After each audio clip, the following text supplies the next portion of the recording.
All right. Hey, everyone. We're excited to be here today, and thanks so much for joining us. We've got a session on labels to loyalty, understanding what resonates with consumers, and how to message your sustainability commitments in the marketplace, and how to really build trust and loyalty with consumers. So we have a lot of great experts in the room today. So I'm Amanda Hart. I am a trend tracker and researcher at New Hope Network, and I will present some data along with Sherry Frey from Nielsen IQ, who is the Vice President of Wellness at Nielsen IQ. And she'll also have some data to share with us. And once we're done with the data portion, then we'll transition to a panel discussion with all these great, wonderful industry experts that I wish I knew better, and I've only just met them in person now. So, but I'm excited to learn from them because I think we have a really great thread to follow through the next hour of great marketplace momentum for sustainability, for making a difference, making an impact, and how consumers are changing how they think about values and how they engage with values in the marketplace and how they discover products in the marketplace. And so that panel, which you'll get a chance to hear from, just to do a quick introduction, and then they'll dive deeper when we give them the mic, was Pat Sheridan, who is president of Infra. And then we have Errol Schweitzer, industry veteran. I don't think anyone doesn't know that name. And he'll be speaking on behalf of Impact IQ and a couple of other initiatives that he's working with. And then Michael Recco, with one of the leaders in the organic movement. He is the director of marketing at CCOF, which was one of the first certification entities with the organic movement out in California.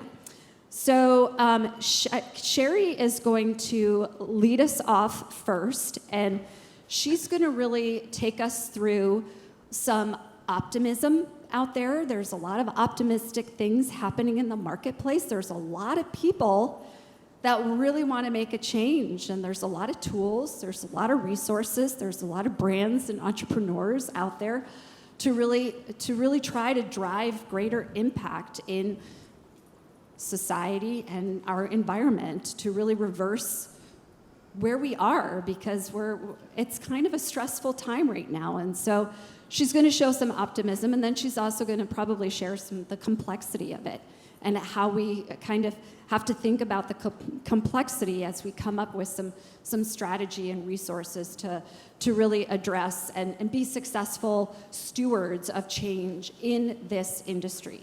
So with that, I'm going to turn it over to, I already did all of that. And then I will talk after Sherry as well and share some really great insights. So Sherry. Great. Thanks, Amanda. Yeah. As Amanda said, I just wanted to give a little bit of a perspective of kind of the world that we're living in today. These slides are going to be available, but feel free to take pictures if you want. If you do take pictures, make sure that if you get me in the screen, I look really, really good and not crazy. But no, they'll be available, so don't feel like you have to take pictures. So at a very high level, I just wanted to share some research that we've done at NIQ, where we've seen that the consumers have really, we saw this really spike during the pandemic, and it's continued to increase. Consumers, when they think about health and wellness, they are thinking about, of course, their own personal health, the health of their family, even the health of their pets. But interestingly, they really are tying the health of themselves, their personal health, to the health of the planet, and also this idea of social responsibility, so the health of others. And in fact, one of the most fascinating things that we've seen is we refresh this research every year. When we refreshed it earlier this year, that idea of altruism, even in this time when we are having high inflationary times and we're seeing many consumers struggle, that actually moved up a level. It actually moved above evolving. And so again, it just really indicates this importance that consumers have in terms of thinking about the planet and thinking about their own personal health. We're often asked, when we look at consumer research, consumers do say that they care about sustainability, they care more. We wanted to actually prove out if there was a business case for it. Because really, that's where the rubber meets the road. And so we took a look at 5 years of data. We actually partnered up with McKinsey & Company. We took a look at 5 years of data, and the high level is we did find that products that had claims around sustainability, social responsibility, animal welfare, et cetera, grew faster in the last 5 years than those that didn't. Now, there is an unfortunate reality that we're all seeing here, and that is that inflation is having an impact just in general across the store in terms of consumer purchasing, but it is having an impact in some of these areas specifically around sustainability and social responsibility. And frankly, you'll see later in my slides, that's one of the key areas when we think about how can we bring more consumers in. It's always price. I think Amanda's research shows that as well. That's that first barrier and opportunity. What really excited me about the research that we did, and I hope all of you really feel excited about this as well, we found it wasn't just that the products that there was a higher growth rate, there was a higher loyalty to brands, and this is both, by the way, brands and private label. We saw a higher loyalty, a higher repeat rate from consumers with those products that had more sustainability claims. And so again, we think this is one of those opportunities where you think about how do you make your business sustainable. It is that element of being mission driven from a consumer standpoint. We're always asked, what does the future look like? So one of the things that we actually took a look at was we took a look at our environmental attribute, and we looked across all age cohorts. And we looked at this idea of heavy users, medium users, and light users. So the heavy, of course, across all age cohorts, they were spending a lot of money. They were, buying a lot of environmental products. What was really fascinating and exciting for us was when we looked at the younger consumers, we looked across all of these, we actually looked at the low usage households, meaning that they're not spending a lot of money today. What we found in those younger groups, even though they're not spending a lot of money, there's so many more of them. Just the pure number of them that are actually buying environmental products tells us as they continue to move into their peak earning years, we believe this is one of those elements that will continue to accelerate this trend overall. You all know this, when we talk to consumers, we're asking that word sustainability to do a lot. It means a lot of different things to consumers. In general, you can kind of see that there's kind of alignment that, yes, it's about protecting natural resources, it's about pollution, but there's also this kind of evolving area around, how is everyone treated along the supply chain? And, are you giving back to community? Again, that was an area that we saw an increased level of focus during the pandemic, and that has continued to grow, where, frankly, it was really hard. If you think back to, the pandemic, it was really hard to ignore that there were haves and have-nots, right? I think it became very clear for many Americans, what that really looks like. And so this, continues to increase in importance. This, I know, is an eye chart, but I just want to give you a little perspective. So I kind of set it up. There's some positives, right? We're seeing a great future. We're seeing the acceleration. There's a business case. The other piece is there's been an explosion of claims across the store around sustainability, social responsibility, packaging, et cetera. We track hundreds. This is just a kind of a subset. So as you look at this, across the bottom, that is the number of categories that there are in a store. So there's about 2,100. So you can see something like organic. It's in about half of the categories in the store. So pretty well penetrated in terms of claims. The vertical axis shows you what's the growth versus the 4 years ago. And then the size of the bubble shows you the size of the sales. I'm a data nerd. You can tell probably by this chart. But I love to show things in perspective to each other, because sometimes you'll hear things like, up in that upper left-hand corner, upcycled or regenerative agriculture, phenomenal growth, really strong growth. But we're still seeing them small in terms of overall sales and not penetrated across a lot of categories. This frame of reference, you can look at this, you can kind of look at this bubble chart and you can say, this is fantastic. And it is, because consumers can day in and day out go in the store and they can buy their values. They can show who they are by what they're buying. They're being exposed to more and more claims. And in fact, what's happening is, in many instances, the consumer is being introduced to a concept that they weren't even aware of. And all of a sudden, as they learn more and become more educated, it becomes something that's more and more important to them. The negative part of this, and really the part of our conversation today, is there are a lot of claims in the store. And at NIQ, we're adding every month new claims that we're seeing pop up. So today's conversation is really around, how do we break through this? How do we know, because we've got this kind of growing claims, we have a high level of consumer interest, but at the same time, there's a lot of confusion, right? And there's just a lot of confusion on how we talk about things on our pack, in our stores, and it's the number one things that consumers tell us. The kind of last piece, and in fact, I might skip my last few slides and then just bring them up later. I might just show them very, very quickly. The last piece that we wanted to share with you is this look at who is the consumer around sustainability. So we've done this research. This is US research, but we did this globally as well. And we often hear that consumers care about sustainability, but we wanted to better understand, what do they say? What do they actually do?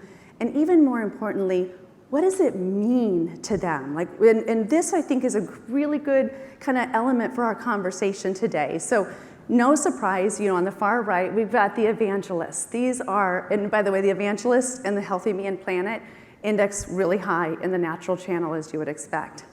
These folks are passionate, they walk the walk, they talk the talk, they care about all of it, right? All aspects of people and planet. The Healthy Me and Healthy Planet, these are really, as I mentioned earlier with that pyramid that I showed you, this idea of, hey, health. Health is a key part of the conversation as it relates to sustainability. That's what's really key and critical for those consumers. We have minimalists. Now, these are people who say they don't care about sustainability, but when we actually look at their actions, they live very sustainable lifestyles. So they actually are sustainable consumers that don't think that they are and don't put a lot of importance on it. But what they do care about, they care about pollution. That, for these consumers, is key. The idealists are an interesting consumer group, especially because we think there's a lot of upside for the natural channel with these consumers. They tend to be younger. These are the consumers that say they care, but frankly, they don't actually do. When you look at their actions, they don't do as much as they could. They're younger, and they tend to look for things around taking care of society, taking care of farmers. They're very, very passionate about this kind of whole social aspect. The last group, this industry, we won't care as much about these, except for I actually think that this is a group that we really need to all be paying attention to.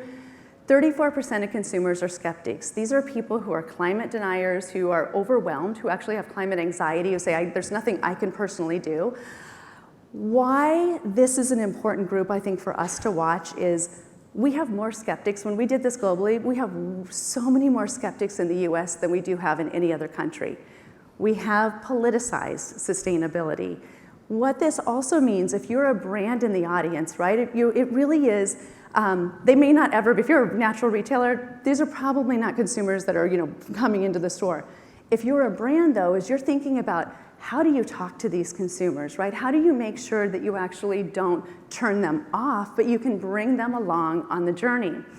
And with that, I wanted to share just a little bit of research around, we have a group at Nielsen IQ called BASES, and they're a bunch of scientists, actually neuroscientists. And what they do is they measure, they literally put things on people's heads to measure brain waves when they're hearing messaging. And so there's a couple highlights that I thought would be a really nice setup for today's conversation. They found that consumers really love empathy. But empathy, they tend to like to see when it is an individual. They found that when we talk to them about climate, but we make it big and daunting, it turns consumers off. So big numbers scare consumers. It immediately almost shuts down parts of their brain.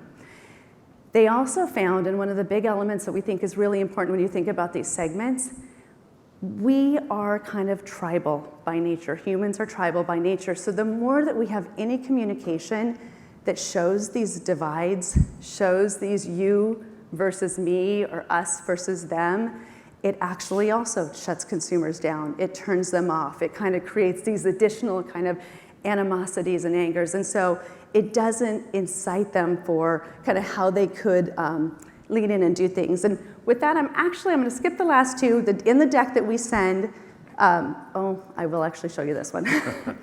All right, so here's the reality. We know that that greenwashing is more and more, is a challenge for us. It's a challenge globally.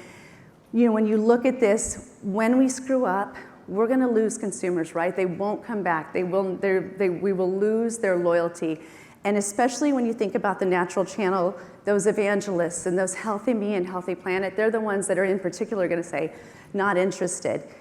And so the challenge, and again, this part of this conversation today is, how do we recognize the greenwashing challenge that we have, and at the same time, not go all the way to what we're starting to see, coined as green hushing, right? Or green whispering, where we see brands that are doing great things, but actually not willing to talk about it because they're so afraid to have a target on their back. So again, a big part of today's conversation, when you get this deck, here's some different ways in terms of when you look at those different segments, the kind of what are the barriers that you could look at in terms of overcoming, and then what retailers can do. And if we have time at the end, we can bring it back up, but I want to make sure we have time for Amanda's research in this amazing panel. Thank you, Sherry. Thank you. Oh, I'm so excited for the panel that you're stuck with me for a little bit first. So today I am going to share some research that we conducted and published back in December of this year, where we surveyed consumers and talked to experts. We wanted to understand from consumers a little bit more about their discovery habits. Where are they discovering new brands? What information sources leads to their discovery of sustainability information? What information channels or sources? And then what information source is the biggest driver of their purchase decision? And so we also asked industry experts. We talked to marketing and branding experts. And so our key learnings from that research, which I'm going to dive into and we'll unpack more with the panel, is adopt a multi-channel messaging strategy to meet consumers on their journey in food, in their product purchasing and discovery habits. And then use social media. Social media is becoming a powerful place to share who you are as a brand and to share your sustainability story. And that, much to what Sherry just mentioned, is that in this era of greenwashing, where it's a little harder to just pull the wool over consumers' eyes because they have so much more information and access, and they're curious and they're doing more research. And sustainability is a journey, though, and you have to back up your claims, you have to back up your destination, and you have to back up your intentions and your goals, but you have to do it and take that consumer along the journey with the process and the details. But you don't want to get too detailed. You don't want to overwhelm them, as Sherry just mentioned. And it's a process to go from that technical side of what you're doing and really translating that into a story for consumers. And again, like I said, we're going to unpack that more. There's more info that I'll share with you today that is in this report based on, again, those interviews and a consumer survey. So why is it important to adopt a multi-channel messaging strategy? Well, first of all, when we asked consumers, what is your primary source of information to learn about new brands that you purchased in the last 12 months, we see that consumers say grocery stores were 53% of consumers say grocery stores, social media not far behind at 49%, and then word of mouth at 43%. These are all a kind of community-oriented channels where there's somebody else that's also vetting you and verifying and acting as another champion of your brand to communicate trust to the marketplace. And what we see is also product packaging is down here at 19% as a source of the first intro to a new brand. The reason I mention that here, because it's significantly lower than the others, is that when we ask consumers what source of information is playing a strong role in decision making, we see packaging come back up. And so we see these other channels, we see the retailer playing a role, think promotions, shelf tags, end caps, really advocating for their brand clients and accounts in that store. And then, of course, word of mouth, talking to your friends, family, getting recommendations, and social media is playing a role not only for discovery, but also to help further that decision-making process to make a purchase. And then we see product packaging go up to 47% for natural channel shopper, and this is obviously what gives you data that shows that natural versus total consumers. Social media is playing a crucial role, as I just mentioned, not only in new brand or product discovery, but also helping to really get that to convert to purchase. And we're seeing that social media is playing a more important role among younger generations as they shop and helping them make decisions on new products and brands to buy. And this is an opportunity to also share your sustainability journey through social media. We asked consumers what are the reasons that they bought new brands for the first time in the last 12 months. And we asked them, and this is the result according to the rank and the percentage of total consumers. And you see that sustainability is low at ranked number 8 of the options that we gave them. 14% of consumers say that they made a decision based on a sustainability or eco-social commitment. And of course, it's not surprising that price and availability and taste were numbers 1, 2, and 3. And this goes back to Sherry's point, which is really to look at how you can build loyalty among your consumers and how they're doing some research, they're getting familiar with the brand through social media, they're doing some investigating, and they're looking then at a package, and maybe they bought your new product based on promotion, and now they're familiar on package, and now they're seeing something that's confirming an eco-social value that they're aligned with, and that will make them think twice and come back and become a repeat purchaser. And we see that cutting that same question according to generation. 18% of millennials said that they bought a new product in the last 12 months due to a sustainability claim or certification, and that is 17% for Gen Z. So reflecting on their habits, we're seeing that sustainability is more important as with younger generations. And then social media as a source of sustainability information also increases with younger generations.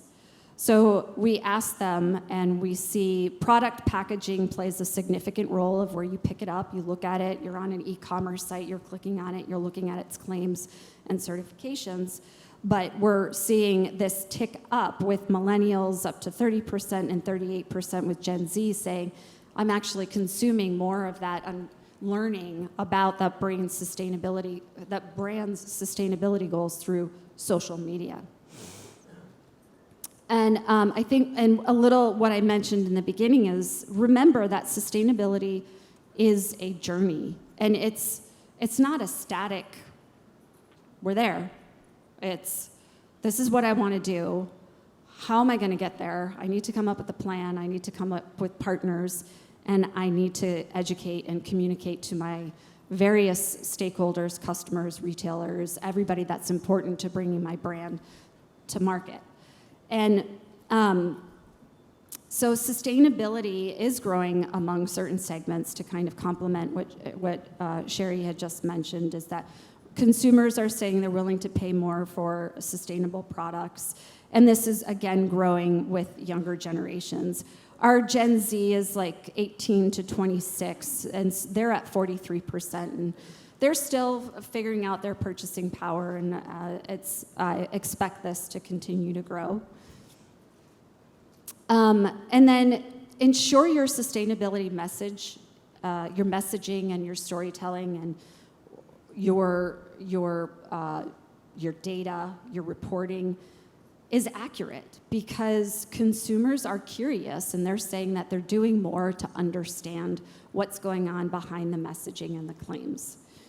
So there's, not only is this important for any brand, but it's also really important for a well-intentioned brand that does want to make a claim, get into the space, and really go make a commitment with passion, but then if they don't back it up with a plan, with a strategy, then you run yourself at the risk of losing faith among your consumers, because they're wondering what's happening, where you're going. I'm not seeing good, you're not backing up where you're going and your aspirations.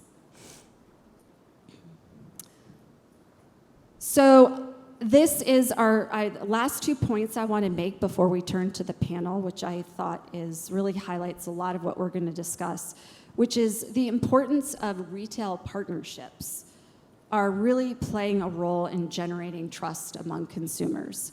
When we look more deeply within the natural channel shopper, we see that there's 60% trust among consumers to have steadier trust among claims and certifications communicated by brands within natural retailers.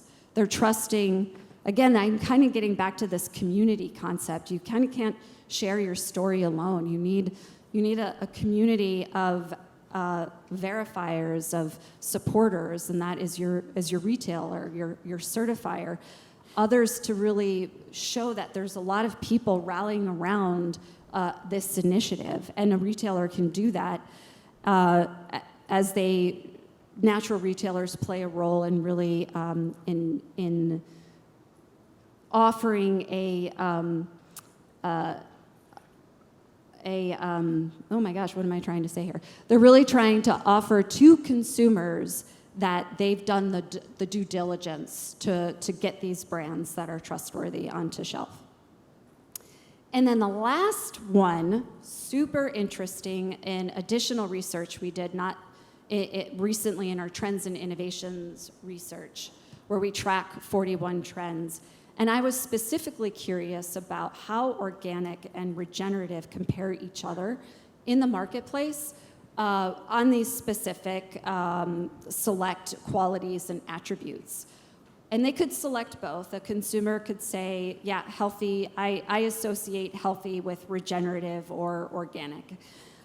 Well, we see that 74% of consumers associate organic with being healthy, 71% associate it with being expensive and better for you. And as you go down the line, though, you see that organic is contracting a little bit as you get down to things of trustworthiness, humane, and climate mitigating. And so here we see regenerative in that climate mitigation is ticking up, and at 50% consumers are associating regenerative with climate mitigating potential, and organic at 37%.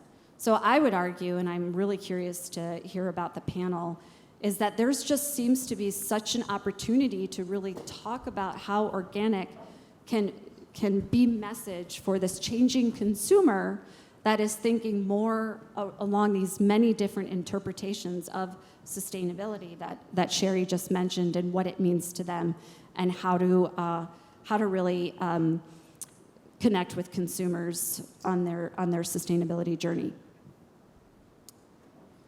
Okay. I'm going to leave this here. So now I'm excited to go to the panel, and I've got my laptop here because I didn't want to print anything out. And I just might need to take notes as people say something really inspiring that I want to remember to follow up on, which is why I've got it here. So let's just start off with, I'd love to do a quick intro, and then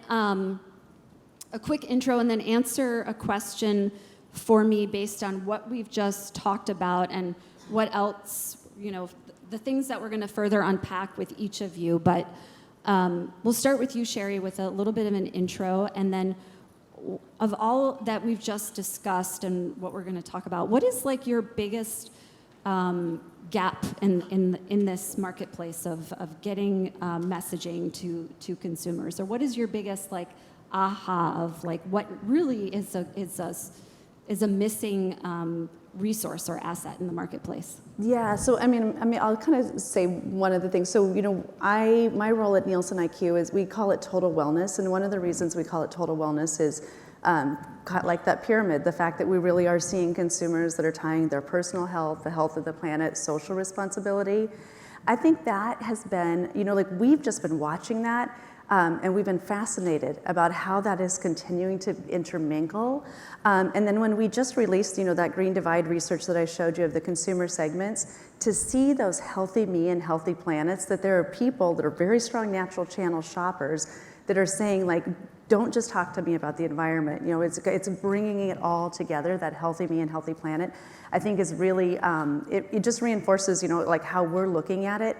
But I think just a huge opportunity in terms of this industry in particular, because a lot of times when we look at the trends, we know the natural channel, the competition is getting greater. You look at things like organic, a lot of it's sold in the conventional channel. So how do you continue to get and maintain that loyalty with consumers? And I think that health aspect, kind of intermingling those in different ways, I think is really, really critical.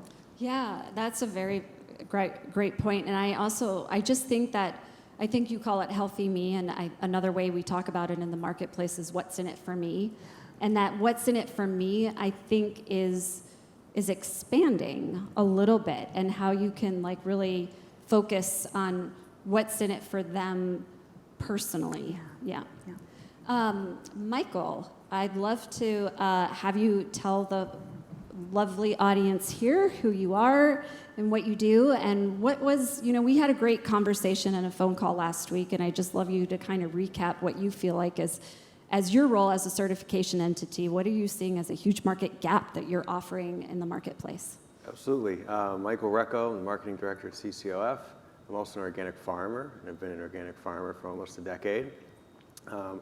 I'd say my big aha sort of transcends the groups you went over, both from the deniers to the evangelists, and how much each of those groups really don't understand all the work it takes and everything, all the benefits to organic. And there's just sort of, when there's a lack of understanding, there's a lack of trust. And as you displayed, there's a lot of labels. It's a lot to keep track of. Consumers are busy and they can't think about this all the time. So it's identifying and meeting people where they are, whether they're a denier, and explaining like, organic is great for farmers, their farmland, passing it on to their grandchildren. I mean, there's nothing more American than a farmer out there working a field on a John Deere. And then, that to the evangelists, like, do you understand that, organic is a solution? It's not just a good alternative, it's a solution to climate change. When you do cover cropping, you're sequestering carbon and putting that back in the soil, and that's great.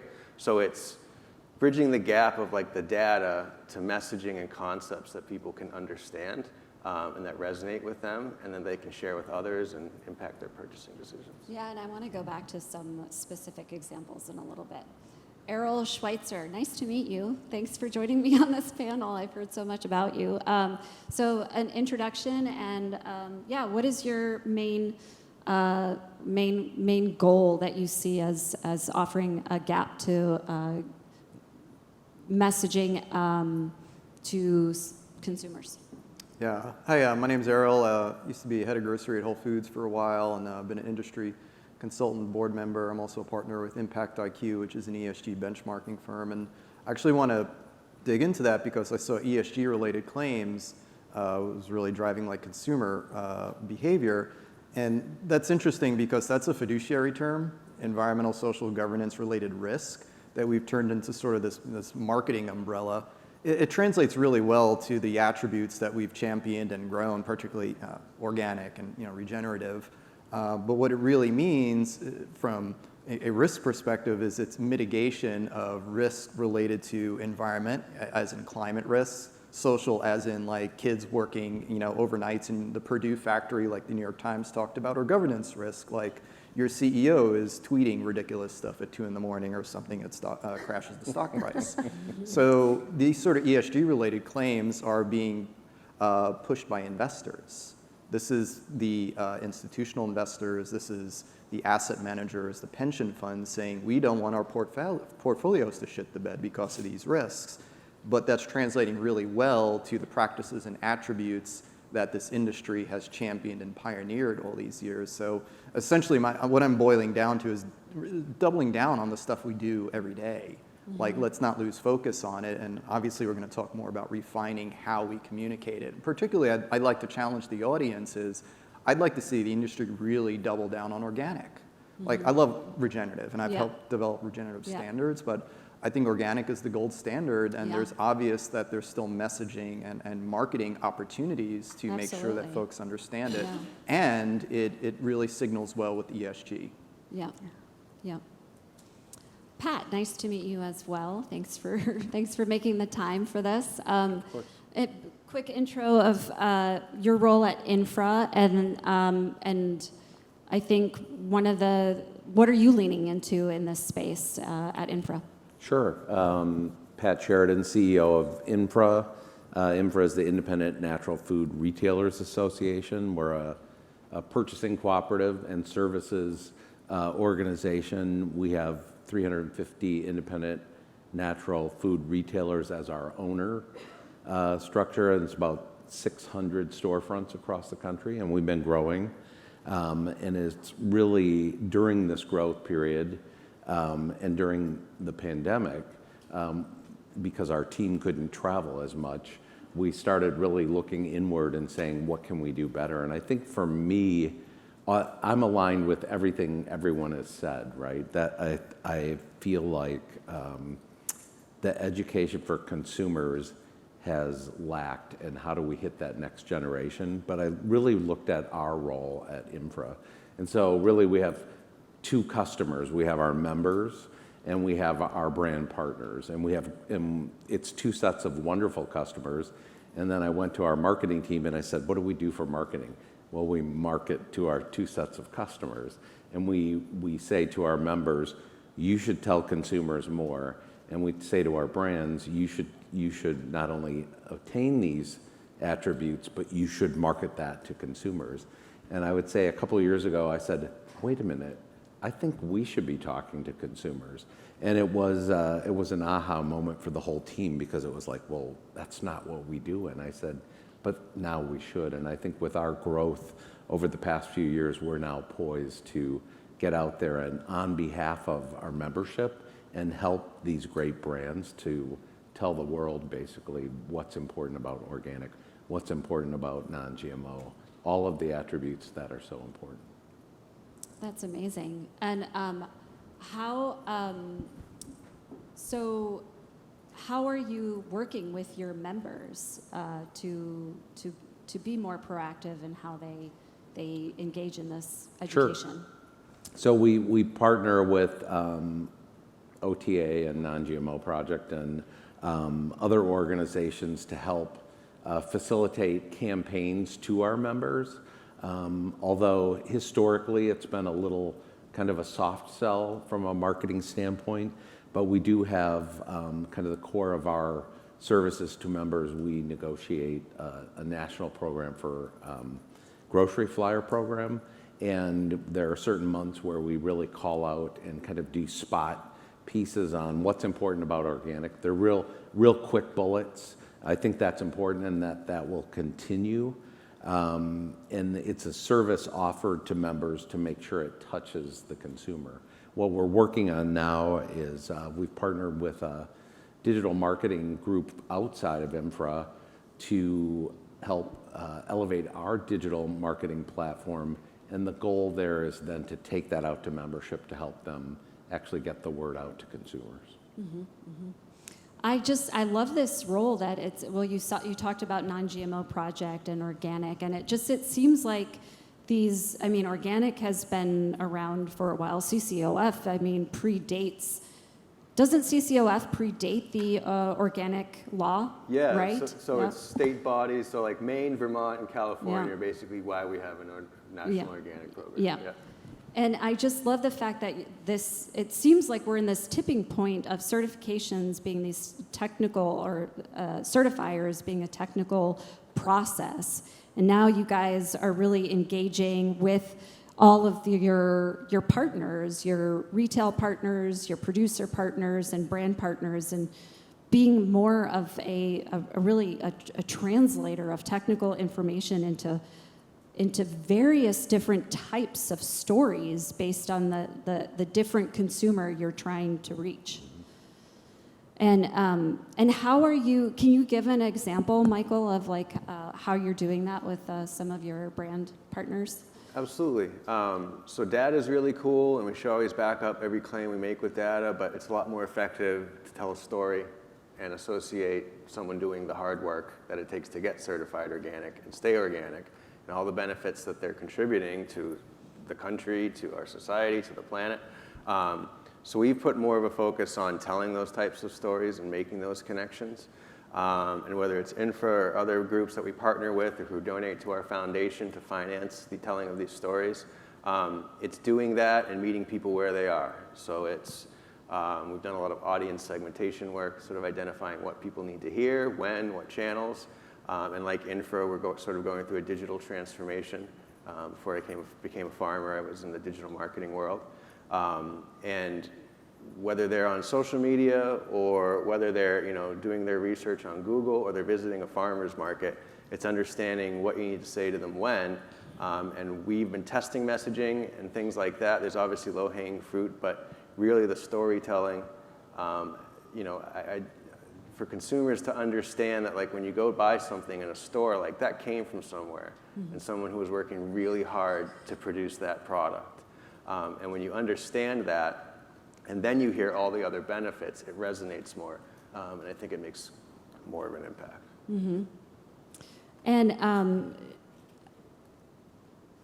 I wanted to, in our conversation last week, we talked about what does like a successful story look like? Like what are the elements that you need to have? And I think some of the things that I heard through conversations is through social media is an opportunity to be a little bit more dynamic and detailed, but simple.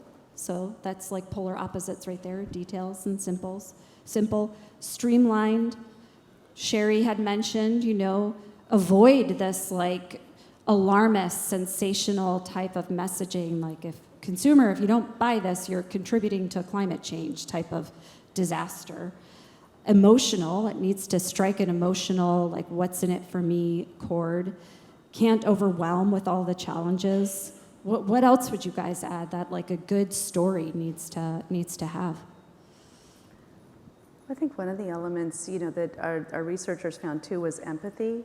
Yes. So like your story around, or just, like we do love farmers. Right. We do, right? Like we all love farmers. Like the level of trust is so high in farmers, and we kind of see ourselves, right? And there's a romanticism, and so I think there's that kind of when you do see the work that a farmer puts in to make your food it's really key. So I definitely think empathy is a key part of it, and it's one of those elements that creates the linkage, and instead of that tribalism, it creates the linkage across all of those segments. Yeah, and there's just a lot of opportunities to connect with consumers based on the different consumer profile you're trying to connect to, right? So we have messaging that I think, as Michael mentioned, it kind of extends across that political spectrum where you really just focusing on American grown. This is boosting the American economy, like working towards more of maybe a conservative leading customer base, and then focusing on messaging that works towards how you position organic towards this growing consumer interest in more climate-related issues and greenhouse gas emissions. So there's a lot of different story formats that brands can dig into, and they need to do the research, right, to understand how to communicate to their consumers. And it sounds like Pat and your entities and Michael, you're kind of helping to facilitate what that research, how to encourage brands to get that research done so they can dial in that messaging. Can you talk a little bit about that? Well, to Michael's point, to all of our points, it is telling a story, right? I mean, we can put bullets up on a screen, but that doesn't tell a story. And I like that you brought up the story has to be different for different audiences, because what's great about organic is only certain things are important to that audience, right? But I would say that I would go a little further back, and if you look at social media, especially the newest social media like TikTok, and you have to look at who's the influencer and who's spreading misinformation, right? Yeah. And looking at an example I have is a lot of medical advice is given on TikTok that's not real, and there have been physicians who have positioned themselves to refute that, right? And so, do you take that approach, or do you instead just tell your story?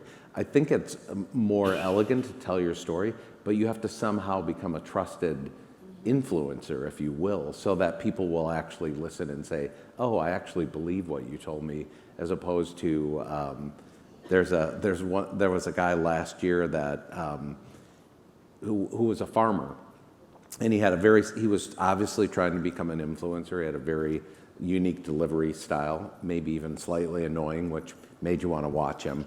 But at one point, he put a whole series of TikToks out demonizing organic as a farmer. And he said, it's not true what they tell you. And I started looking at the comments, and I realized all of these people, because they believed him as an influencer, believed what he was saying. It was probably one of the 3 times I ever decided to comment on TikTok, and I actually refuted it, and I did get people to engage with me. So I'm like, how do you tell these stories, but how do you make sure that people are actually listening to your stories? Yeah, I mean, that sounds like a lot of, that's a social media group at a company right there. That's a lot of jobs, right? Yeah, right. Well, let's talk a little bit about, I want to unpack a little bit more about the role of retailers and then the role of social media and helping to deliver on a multi-pronged messaging strategy. Errol, I know you wanted to talk a little bit about the programs that you're working on with retailers right now. Could you expand on that? Yeah, I think there's a lot of energy and investment from retailers on retail media. So if you look at the conventional mass channel, Walmart, Kroger, Albertsons, Ahold, all have their own internal, sometimes proprietary retail media platforms. So these platforms already exist. I'm working with Merrifield, which is a retail media platform and rewards app for independents and for clean label brands, and enables brands to develop their own content, and through scanning a little QR code on shelf, giving consumers just like little snippets about the brand, while they also can earn rewards and get a discount off, because the chart you're showing about pricing is just really important these days. Obviously, folks saving money or finding actual transactional value and connecting that back to the values that we're talking about here as well. So we're seeing a lot of traction on that. 250,000 members. Folks who are actively using the app. We've got a couple of larger retail chains working on it, and it provides an alternative to the fact that the big competitors, the big mass channel retailers, have their own systems that are very effective, that are reaching 100 million plus households. You look at Kroger and Albertsons alone, touching probably 2/3 of the American population. So this gives retailers who don't have that reach, don't have that investment, an alternative, but also enables brands, that channel, to craft their message so they can reach those consumers. So. That's fascinating. Retail media, right? Yeah. Yeah, and it's a very, very big trend and segment. If you read the retail trade outside of New Hope, obviously Supermarket News, Progressive Grocer, Grocery Dive, every day there's 2 to 3 articles on various retail media initiatives and platforms. Very cool. And Pat, should we go to some of your slides? Do you want to talk about some examples that you have going on your retail shelves? Let's see. Okay. Yeah, so these are examples of what we have been doing, and not what we plan to do, although these will continue, and these are with great partnerships from industry that we can then bring to our members. And so you'll see that's the center picture there is one of our national flyers and how we call out non-GMO and organic on a specific month. And those are flyers that are actually, believe it or not, still paper flyers out there. And customers actually pick those up and read them. We take that opportunity to do little spots. Our members then, our team gives them ideas, or they have their own ideas for how to merchandise that. So really key on certifications and attributes in a given month, and then back that up with that flyer. Okay, yeah. I think the following one may be another example. Yep. So if you look at here's where a partnership campaign gave everything from what we added into the flyer secondary ad all the way into signage for store, and also in-store end cap planning. So that's something that either the organizations we're working with and or brands actually supply that, as long as the members are willing to actually implement, and then we back it up by adding the ad. So, Got it. yeah. Okay. Yep. And so this one is for is that the environmental working group in B Corp you had in a month together? Yes, that's Yep. right. Organic. Another example of organic month. So we do a call out. And getting the marketing collateral from organic, or is it coming from an organic certifier, or it's coming from like a brand? We actually put that together. Okay. We'll Yeah. get the data Yeah. and go to the OTA to get backup data for that. But those are the months where then we all actually call out the attribute in the ad, as you can see, the certified organic. Yep. Yep. And this is another campaign, and this was also a social media campaign. And so this was one of our early forays into actually using it on our social media.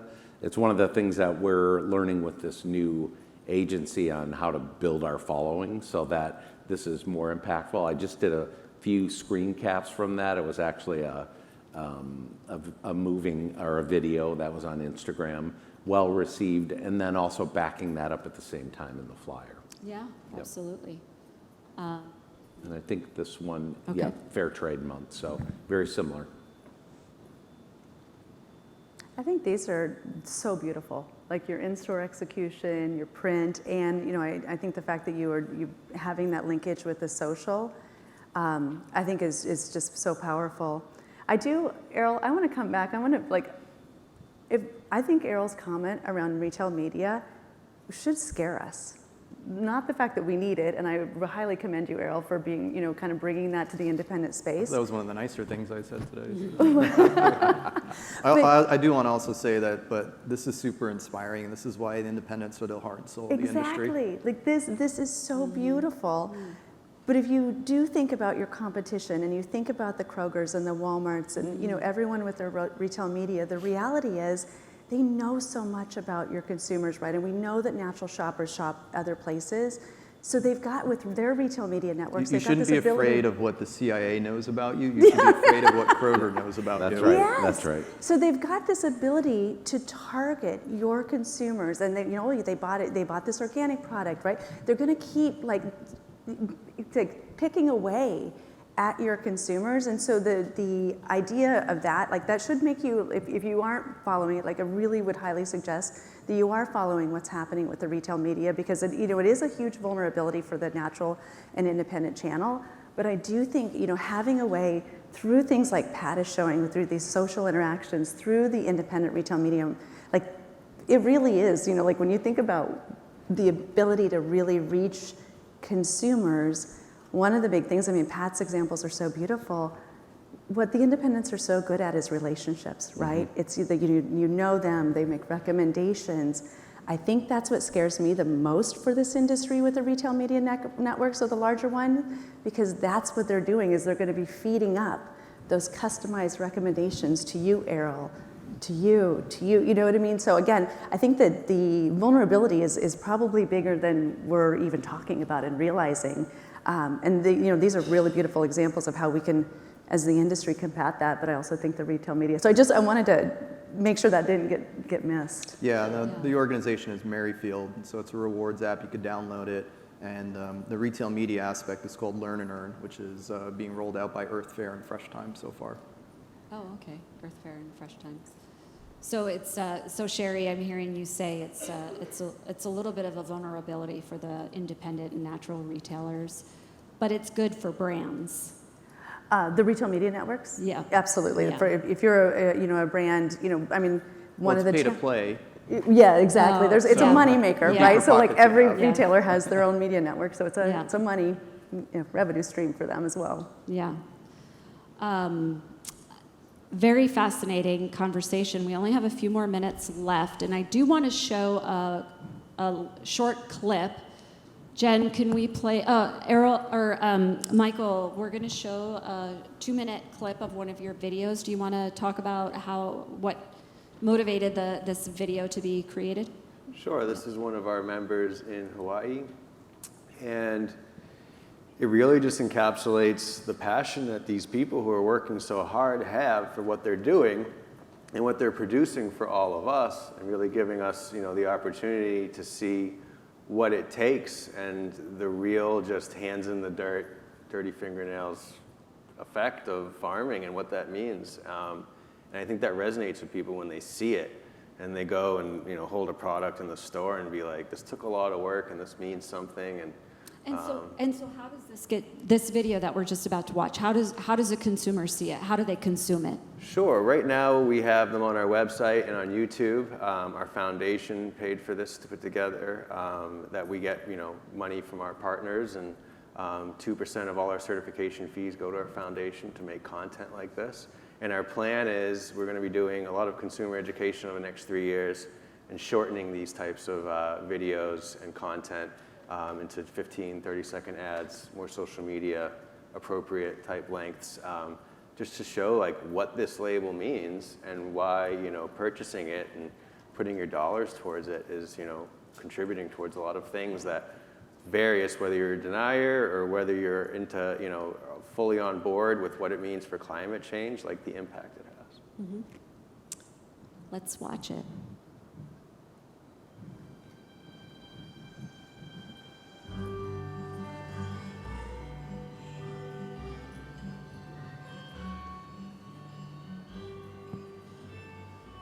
We never really thought of growing in any other way besides organic.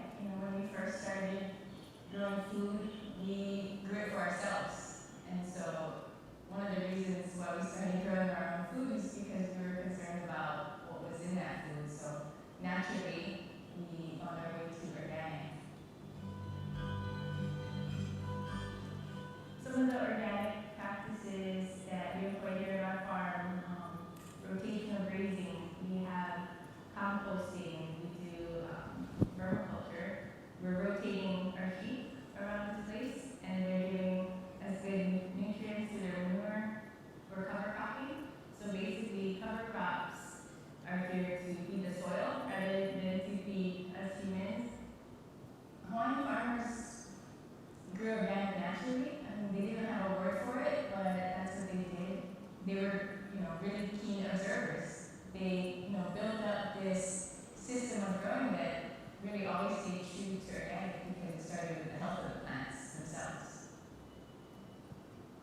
It makes me really proud as a Hawaiian to know what my ancestors were able to accomplish just using their added resources.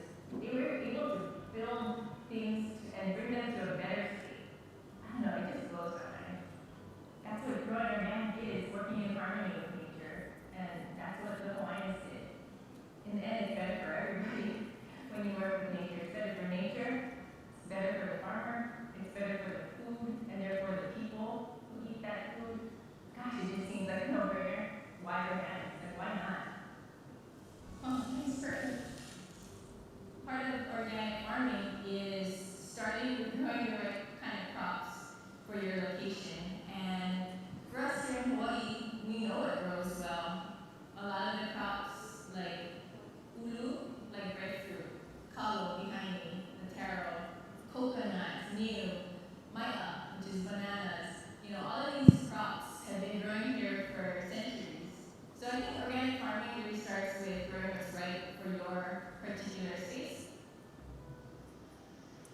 Jen, I think we could stop that. It's a 9-minute video about. It's really good. She did have me in tears a couple of times. So I'm looking forward to more content that you guys bring to the market. There is no session in here afterward, so we're over a little bit, but we can definitely take questions, and I can run around with the microphone if anyone has a question for these. Oh, Jen has one too. For these very talented and knowledgeable panelists. Questions?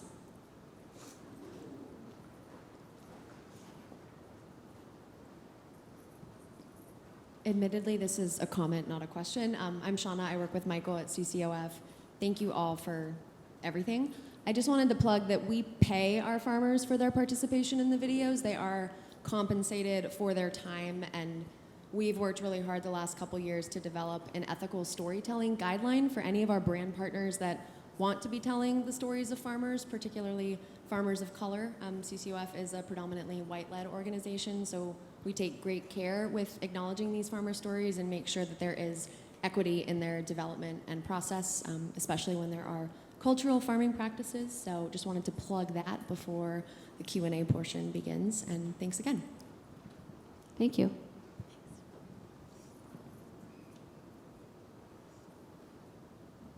Any other questions?